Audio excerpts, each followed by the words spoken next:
I'm at 30% body fat and I want to get to 10% body fat, but I'm stuck. And what I'm about to share with you applies to even if you're at 25%, 20%, or even at 15% and you're stuck, and nothing that you do will allow you to get you to that goal that you've been setting for yourself for maybe 6 months to a year or even more at this point. And over the last decade, I've seen this scenario appear more and more. And even more recently, two clients of mine, Tyrell and Gary, were both in the same scenario. And I'm gonna use them as an example in this video, but there's hundreds of clients that I've coached at this point who are in the same issue that we will talk about, which I would consider some metabolic adaptation, and exactly the solution you should follow so that you can finally get unstuck and so that you can finally get to the 10% mark. So I guarantee, if you watch this video till the end, I'm going to share with you 5 simple steps to be able to break through any plateau and for you to finally get to that 15%, 12%, or that 10% body fat mark, especially if you have all the desire to be able to do that. With that being said, hi, my name is Dr. Michael Diamonds. I am a scientist. I graduated with a Bachelor of Science majoring in biochemistry and microbiology. I am a medical doctor and I am also a new natural pro bodybuilder, and I've been coaching for over a decade. So I've seen this scenario many times. And not only that, why I'm making this video is because the frequency of this is increasing. And I started asking myself, why am I seeing so many of my new clients have this scenario? They tried intermittent fasting, they did carnivore, and they cut their calories down significantly, but they weren't losing any weight. And they would ask me, Dr. Mike, is it my weight? Is it my age? Have I damaged my metabolism? What is at play here? And why am I not seeing any more results?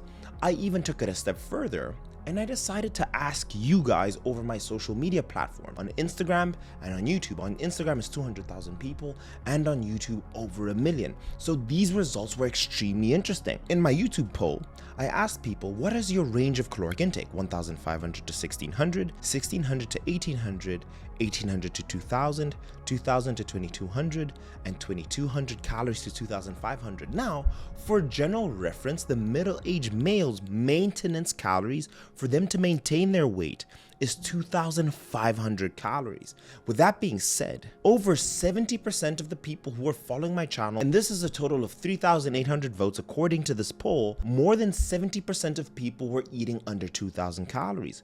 Which was even more interesting is that between 1,500 and 1,600 calories, which by many people's standards is very little calories, 25% of people were eating within that range. And then between 1,600 and 1,800, 18%, and the biggest percentage, which is 27%, is between 1,800 and 2,000 calories. And this was mind-blowing to me that so many people were trying this and still not getting results. I wanted to investigate a little bit more. So I asked the same question on Instagram, and the poll was fairly similar. 40% of the people on Instagram were between 1,500 and 1,800 calories, and 30% nearly was between 1,800 and 2,000. With that being said, those individuals, some may have been getting results, but most were not getting any results. At this stage, if you've consumed any content online, you understand, and you've heard it ad nauseum, that you need to be in a caloric deficit to lose weight. However, there's so many other factors involved, and there's so many negative side effects to this. So I am going to show you exactly what you need to do to become unstuck. But before we dive into the solutions and what to do so you can finally get to 10%, and again, this applies to anybody, if you've been stuck or not, I'm going to give you a guaranteed way to be able to sort this out. And I say this because this is the exact same path I've developed for my clients Tyrell and for Gary. They were in the exact same position. So I'm showing you both of the statistics on the screen right now. Now, moving forward, it is important for us to understand the metabolism. And basically, the metabolism in the sense of a human body is described as your total daily energy expenditure, also known as your TDEE. Now, this is what we consider your metabolism, and it's all the energy your body burns. The way I love to describe it is this is your heartbeat. This is the engine of your body and the amount of gas that it's utilizing throughout the day. The majority of that gas goes to our basal metabolic rate, our BMR, and that accounts for 70% of our metabolism. Again, this will change depending from person to person, and it is very age related, height, weight, your gender, and many other factors. Your BMR is essentially how many calories your body burns per day in order to perform all of its basal metabolic functions, such as breathing, your blood circulation, nutrient processing, cell production, In other words, if you sat on the couch all day and you did nothing but breathe, this would roughly be the number of the calories that you'd burn. And again, this will typically account, in this case I'm going to say 70%, but the range is between 50 to 70. The second biggest factor that plays a role in our overall metabolism, and in this case we will consider it about 15% of our overall metabolism that plays a very big role, is called our non-exercise activity thermogenesis. This is the amount of calories your body burns fidgeting, you rocking in your chair, standing up, sitting down, moving, going to the bathroom. It's basically any movement your body does that is not considered exercise. And this plays a major role in your overall metabolism. And again, I will explain how all of these things are affecting you and stopping you from being able to lose weight, and how we will be able to change that. The second factor that plays a major role, which accounts for about 10%, is called your thermic effect of food. This is basically all the energy required to break down the food that you do, from even chewing the food all the way to breaking it down and assimilating all the nutrients in your food in your entire alimentary canal. And this is called the thermic effect of food, which accounts for 10%. Also to note, the macronutrients and the compositions of the foods that you eat play a major role. The one that has the highest, that burns the most amount of calories, and as you can imagine, takes the most amount of time to process, is protein, which has the highest thermic effect of food, followed by carbohydrates, and then finally your fats. And then what plays the smallest role, and this is why we say you can never outwork a bad diet, is your exercise activity thermogenesis. And this is basically all the calories you burn from all the exercise. Now, for context, look at how small that is relative to everything else that your body burns. And what we're going to focus on, and what we'll really pay attention to here in this entire video, is our NEAT. Now, to give you an example of how important NEAT is, I'm showing you a graph. NEAT is perfectly depicted in a 2014 study comparing the amount of NEAT burnt in calories according to your occupation. So this is very interesting and will give you a very strong idea of how much NEAT plays a role in your day-to-day activity. So for someone who was chair-bound, they were burning less than 500 calories just in terms of their NEAT, right? Someone who was seated, who did seated work and no options of moving, was roughly burning slightly over 500 calories. Someone who did seated work, but they required some movement and did a little bit of standing up, would burn 1,000 calories. Someone who was standing, doing homework, maybe they were a shop assistant and they moved more, would burn about 1,500 calories. And someone who did strenuous work, who was maybe in the field of agriculture, would burn as much as 2,000 calories. So comparing an agricultural worker compared to someone who's seated the entire day, you can see the massive difference in almost 1,000 to 1,500 calories. And that is a big portion of calories that you burn on a day-to-day. Now that we understand those factors, all of those things are affected when you decide to go in a caloric surplus or in a caloric deficit. So what happens when you go in a caloric deficit? All these factors change. For example, when you're starting to eat less over time, your exercise activity thermogenesis will decrease. Why? Because you're eating less, you're not training as hard as you would. Your muscles will also adapt to the amount of training that you're doing, and overall, you will be burning less calories in that section. The next one that plays a major role is our thermic effect of food. And naturally, because you're in a caloric deficit, you're eating less food, you're also decreasing your thermic effect of food. You're eating less carbs, you're eating less fats, and over time you may even eat less protein, so you're not burning as many calories. And then the biggest one, and that plays a massive role, is your NEAT, your non-exercise activity thermogenesis. Research has shown that as you maintain a caloric deficit over time, your body finds interesting and intelligent ways to conserve energy, because our body is this intelligent computer that wants to sleep when it's not being used or when it needs to save energy. So what happens is you start fidgeting less, you start getting up less, you start moving less, and overall this will down-regulate your overall metabolism. And then finally, with the biggest factor, our basal metabolic rate, we know that both muscle tissue and fat tissue does require calories to survive. As you're dropping muscle tissue and fat tissue in a caloric deficit, this will consequently decrease your BMR. So this is what's happening. You've heard, hey, you need to be in a caloric deficit. Maybe you did a calculation and you said, you know what, I'm going to do 2,500. And a month later, you went to 2,000. And then you went to 1,500. What's happened is you've created an aggressive caloric deficit. And over time, because of all these changes that happen as a result of the decisions you've made, your body will metabolically adapt to those circumstances. And what happens is you're no longer in a caloric deficit because you started here and you've brought it all the way here and you're not seeing any more changes. And this is the best way I can describe that's happening to most people between 30%, 20%, and even those who are trying to get to the 15%. But watch till the end of the video because I'm going to give you the solutions that I gave to Tyrell and that I gave to Gary and that I'm giving finally to you. And I guarantee if you do this thing, you will finally be able to see the results. I will start with the solutions and the simple tips that has the least effect, but you should do, and that have the biggest effect. You can do one of these or even all of them, which I highly recommend. Now that you understand, okay, Dr. Mike, I was too aggressive with my caloric deficit, or another factor that results in metabolic adaptation is time. If you eat 2,500 calories for 4 months, your body will eventually adapt for this to be its new norm. The same way your body can adapt to sleeping at 4 hours. It doesn't mean it's the right thing, even though it's adapted, but you've become used to it. So again, I will mention the tips in least to most important. So something that will be extremely beneficial, but I would consider has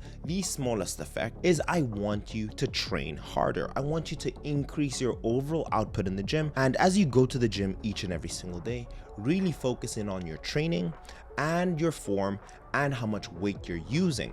Again, food is going to play a massive role in your ability to output more in the gym, but it's very, very important to focus on the quality of your training.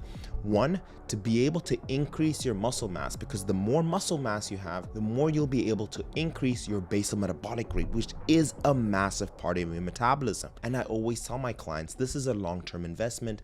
It will decrease your body fat percentage because you're increasing your muscle mass, but this is a long-term investment. And I highly recommend you have a regimented training program that is built in a fashion that is going to help you to progressively overload and to build muscle. Tip number 2, I want you to recover better. What do I mean by this?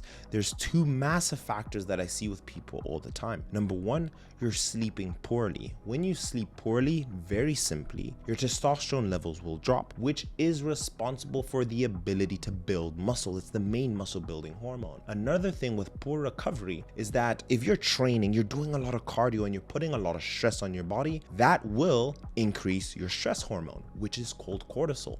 And cortisol has been shown to increase your overall water retention. So what happens a lot of the time is you're doing all these things, you're working very hard, but you're not seeing any results as a result of this increased level of cortisol. So this is what I would encourage you to do. If you're training 6 to 7 times a week, scale that back to 5. And if you're very tired and you're seeing signals that your body's fatigued, maybe take a week off or consider taking a deload, and that's a whole other video. And the final thing I want you to pay attention to, if you're doing too much cardio, and I mean you're doing 7 sessions, you're doing an hour, maybe you're doing more cardio than you're used to, ideally, if you're not seeing any more results, you're stuck, bring it back. Bring back the amount of cardio you're doing because you're not getting a good return on your investment, a good return on your time. So what I want you to do instead is focus on recovery.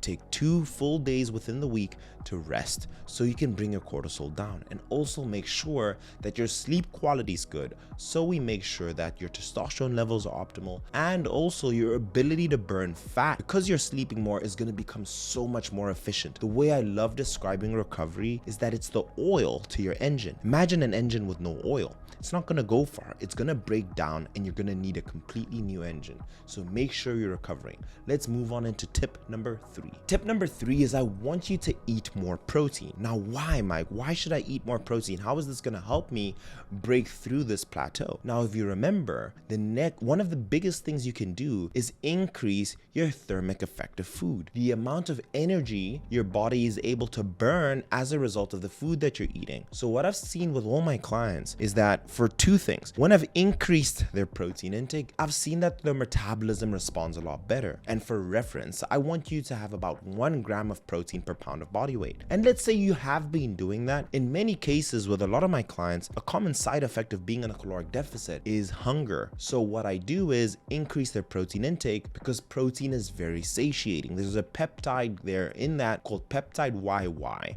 which plays a role in satiation. So what I've seen is that there's two things that happen when I increase protein. There is this marked increase in overall metabolism, but I do find that they stick to their diet so much better because they are satiated as a result of the increase in protein intake. And personally, I have gone as high as 1.3 grams of protein per pound of body weight. And again, unless you have any existing kidney and liver conditions, this is perfectly fine. And in your case, if you're stuck, you have nothing to lose. Give it a go of giving yourself more protein. Try 1.2 grams and see how your body responds. Those may be the macros. And this is exactly what I did for Tyrell and for Gary. And what I saw with them is that it actually allowed them to build more muscle mass, coupled with the next two tips that I'm about to share with you guys. So I increased their protein, which consequently increased their thermic effective food, which is part of the metabolism. So again, we've increased our BMR by focusing on lifting more. We're also increasing our thermic effective food. And now the next thing that I'm going to mention to you is going to be massive. I want you to finally start tracking your steps, your non-exercise activity thermogenesis, everything that you do that is not exercising. But what happens is your body finds an interesting way to start down regulating it. But how we can make sure this never happens is by tracking our steps. Because if you think about it, the one universal way we can all see how many calories everybody's body's burning that could be accurate is how much the body's moving via steps. So what happens usually is people get in a diet and all they're doing is tracking their diet. But if they look at their phone, they'll notice, hey, I was doing 10,000, now I'm doing 8,000, which consequently is counteracting the 100 calories that you just dropped. And if you do this over time, you keep on decreasing your calories and decreasing your steps, and you're not seeing any weight loss. It's very frustrating. But the reason for that is because you have this big question mark in your overall caloric output. So this is why I recommend, and when I work with anybody, I say, hey, and this could change, but it will usually be 8,000 steps that we'll start at. And I highly recommend starting there. I would start any nutrition or any person I work with as high as 10,000, unless the person tells me concretely, hey Mike, I've been doing 12,000 already and I really enjoy it, or even more. So that being said, by being able to track your steps, you can make sure your NEAT, which plays 15% in your total metabolism, you can make sure that that's maximized because you're tracking how many steps that you're putting out every day. And if you want to be able to increase your NEAT, just walk more. And if you guys have seen my videos, I always tell you, try and increase your overall step intake by 500 every week. So 8,000 week 1, 8,500 week 2, 9,000 week 3, 9,500 week 4, and so on. And over time, you will see you're creating a healthy, balanced increase and sustainable increase in your overall NEAT, which plays such a massive role. And now you've made it this far. What is the final thing and what will play the biggest role in being able to get yourself unstuck from being able to lose fat, and that will help you tremendously, is I want you to start eating at maintenance calories. And this is where most people will be like, oh my gosh, I'm gonna gain more weight. This is not what I wanted to hear. I want to lose weight right now. But hear me out. Eating at maintenance calories is gonna have a tremendous benefit to you. Number one, this is the easiest way I can think of just resetting your metabolism overall. Because what happens is when you start eating at maintenance, you're raising your caloric intake. So that will consequently raise everything. Because you're eating more food, your basal metabolic rate should increase because you're training better, you're moving more, and your body has more tissue to sustain, right? Your blood flow should be increased. So your BMR is increasing. We should also see an increase in your NEAT, your non-exercise activity thermogenesis, because of this intake in food. You will just notice, hey, I'm cleaning my house more often. I'm parking my car further because I feel good. You'll just notice that you're also training so much harder and that you're making such better decisions and your brain is moving faster. So one thing I see with a lot of my clients, when I put them at maintenance calories in the beginning, they see this dramatic rise in their energy because it makes sense. You're putting more energy into your body. But the smart way to do it is to make sure that you're not just doing it on junk, but you're following a roughly 40% protein, 40% carbohydrate, and 20% fat intake. And this is a healthy way of raising your maintenance calories calories by making sure we're diminishing the amount of fat that we gain, because we don't care about the weight on the weight scale. What we're caring about is our body fat percentage. So that's another thing that improves. Your NEAT skyrockets because you have more energy and you're moving so much more. And again, because you're eating more, also consequently affecting your thermic effect of food. Your body's metabolism is burning so much food, which is consequently boosting your TEF. And then finally, because you're eating more, you're training so much harder. And this is why I left the best for last, because it plays the biggest role. It affects the entire axes of your entire total daily energy expenditure. And again, I tell people this all the time. Sorry if you guys consider this fat shaming, but if you're 30% body fat already, you're fat already. You have nothing to lose. And I say this because I care for you. I'm just trying to help you get over this mental block that you have with stopping you from making the right decisions. So I would recommend eating at maintenance for a minimum of 2 weeks. Just do it for 2 weeks and you'll start noticing this clarity, no fogginess. You'll start feeling better. It will give you a psychological break from being in a caloric deficit. And then once you've also now done this consistently, you're tracking your weight, you're training better, you're following a better diet, you don't feel like going out and binging, then I want you, let's say your number was at 3,000. I want you to slowly decrease those calories, but doing it the right way. I don't want to see 500 caloric deficit changes. I want you to go, for example, 3,000. Then I want you to go for the next, after you've done this, let's say you did it for 2 weeks. On week 3, from 3,000, I want you to go to 2,800. So just a 200 calorie decrease. Track everything. If nothing changed, fantastic. That means that your body has now adapted to a new level. So now you just need to create a good enough caloric deficit so your body can start dropping weight. On week 4, go to 2,700. And you'll start seeing as you create this deficit. And this is what happened to Gary, and this is exactly what happened to Tyrell. They were losing weight very quickly because now they ramped up their metabolism. And the best way I can describe it is that they were throwing the wood onto the furnace. And once the furnace was burning hot and we started to establish this deficit, they were melting fat very, very easily. And have a look at what they had to say themselves, which I've shared with you guys. And this is pretty much my story. I pretty much came here. I was struggling with my weight, going up and down. I went ahead, went on a limb and wanted to try this program out. And it's pretty much the best thing I've done. I've reached new heights. I've actually got to a weight where last time I was this weight, I was literally in high school. And it's the exact same advice I give to my clients. These are people who paid me to do this. I'm giving it to you because I want anybody who's watching my channel to see success. So eat at maintenance calories and then slowly bring it down. And over time, also increase your steps that you're taking. And this will be the verifiable way to become unstuck. Now, many people will be asking, hey Mike, what are other ways to do this? You can do everything I just mentioned in more miniature fashions. So instead of having a 4-week diet break or a 4-week eating at maintenance, you can introduce a weekly diet break. So what you can do is, you know what, I'll try this for a week and then go into a slight deficit from there. And that should also have similar effects psychologically and physically as well. But there's so much more. Let me know in the comment section down below if you found this helpful. Have you tried this before and have you seen results? Let me know if you guys agree with me or disagree. If you did enjoy the video, leave it with a gentle thumbs up. And I will see you in the next one. Cheers.